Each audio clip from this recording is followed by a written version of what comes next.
Okay, so welcome to probably the fourth video in this series, the third sort of kit that we're reviewing here. And this is what I consider to be the ultimate 5-volt kit.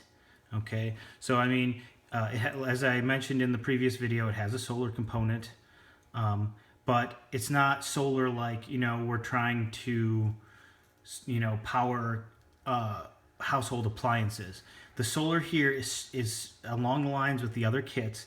It's designed to charge phones, tablets, AA batteries, AAA batteries, and keep devices that use that working. To think of some devices that run on the AA and AAA batteries, flashlights, lanterns, GPS units, all kinds of things that run on rechargeable nickel metal hydride batteries. Eventually down the road, if I get into some comms, I'm probably going to pick up some Baofeng radios and some FRS radios, because right now that's one thing in my preps that I'm really lacking is comms. So you can get adapters for the Baofeng radios to either run them off USB or like to charge their onboard batteries, or to replace the onboard batteries with a AA adapter, which increases their bulk, but lets you run a Baofeng handheld off 6 or 8 AA's, something like that. So let's get into this and see what we have. First thing, what this bag is an Amazon Basics 11.6 inch laptop bag. It turns out that it's just about the perfect size. So once you see what's all in here, I think you'll be surprised. Hang on. Okay guys, so here's the whole enchilada right here. Okay. This is my comprehensive 5-volt kit. Okay. In some videos I've seen people put together kits like this. I went around, did some research on YouTube, and people were calling these most typically an EDC solar kit. And this is, in my view, definitely not an EDC kit. I will not be carrying this around with me. Some of them, I watched one gentleman who basically had one of these solar panels and a couple of sundry items to go along with it, and basically had them in part of like a bag that they would carry around with them everywhere they went. I typically don't carry a bag with me everywhere I go. A lot of times it get left out in the car or within walking distance of where I am. I don't think that would really be a major big deal, but this is a little bit large for EDC. For me, I think the scope of this is really going to be, it's going to get used when I go camping, base camping, car camping, and it is going to also be part of my preps in my emergency kit. Okay, so get back to the basics of the kit. You've got your 2-port power port, your 2-port power drive, and focus a little high up. Okay, 2-port power drive 2, power core. This is another one of the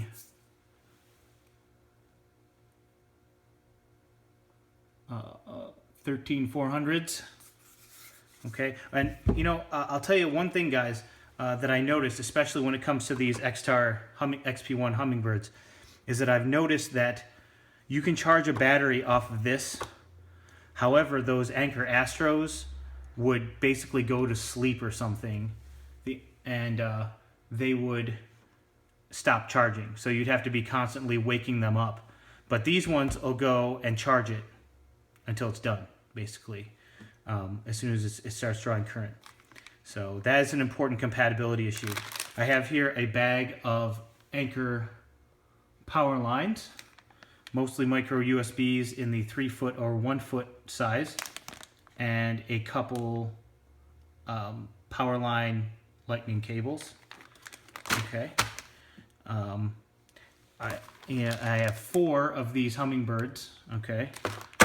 So, I could charge 4 AA batteries. Plus, if I had the other 2 kits with me, that'd be 6 that I could charge at the same time from my power cores. And then I have 24 AA Rayovac batteries. I like the Rayovacs. People think I'm crazy for saying that I like the Rayovacs, but I use them on a regular basis in my job, and they perform all right. You know, I mean, are they Eneloops? I don't know. I've never shelled out the money for Eneloops, and there's so many counterfeit Eneloops. Nobody's counterfeiting the Rayovacs. So if I find some that work, plus I can cash and carry them from Walmart, I mean, it's really not anything to talk about. And then I got 12 of the Rayovacs AAAs, so that any of my devices that might have been running alkalines when whatever hit, I would be able to basically sustain them with this. Okay. And then for solar, we have the Anker PowerPort Solar and the PowerPort Solar Lite over here. And you might say, well, why do you have both of them? Well, I bought this one, and then this kit kind of stalled. And then when I became aware of the XP1s a few weeks ago, I went out and I got the rest of the stuff. So by and large, the solar component of this kit is not very well tested by me. You know, these things get great reviews. I've used the Solar Lite because I've had that for a few months, and it seems like it's great. So I'm expecting a third more greatness out of this one.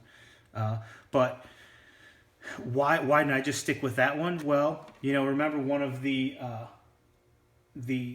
tenets that I was going after is oh, I didn't mention this one before, scalability. Okay, with all these things, and you imagine this kit and having the other two kits, you could actually split them up, and you could have two different kits. If you need to give someone a solar array that would be able to sustain them, they could wander off with the light, and we could leave this at the base camp. The way I'm envisioning using this is not so much charging AA's and things directly from the solar panel, but I think this is a good size. The 13400 is a good size to couple with a solar panel, because the way I figure it, if this power core was dead, it takes about 5 hours to charge from the wall. So, and I have to bear this out with real world testing, but what I figure is that if I get a day here that's sunny all day long, which is a rare thing, but if we get one, I bet you that I could charge this most of the way by just leaving it set out in the sun all day, okay? As opposed to if I had to charge AA batteries, these would probably get charged up within a couple hours, and then I would have to go back and fiddle with it. And if I got distracted or I was doing something else, then once this charged, it would just be wasting the sunlight. So I figure this is a good sized bucket to suck up as much as I can on a given day. And I'm not necessarily thinking I'm going to charge this fully, but I'm thinking I'm going to maximize the sun exposure that I can get from one of these solar panels. So that's my rationale. That's my thinking. Like I said, I'm going to be testing this out over the next few months, and you will get some in-use videos. The first thing I'm going to do, this is a brand new 13400. This is the way it came. Okay. Focus. So I'm going to run this. I'm going to run this all the way down, and then the first opportunity I get, I'm going to run it up with the solar panel and see how much it'll charge per hour. It's got, you know, the 10% increments.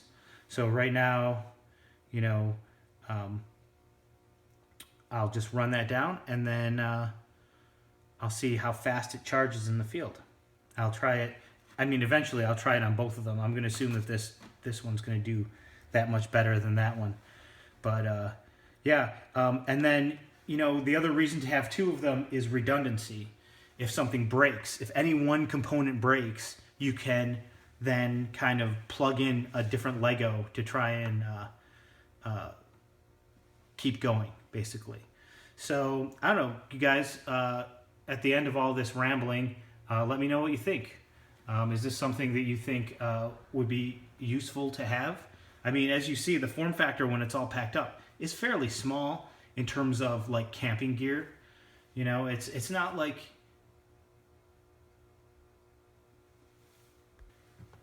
like trying to charge a marine battery or operate big 12-volt devices, and appliances like you might find in a motorhome or something like that.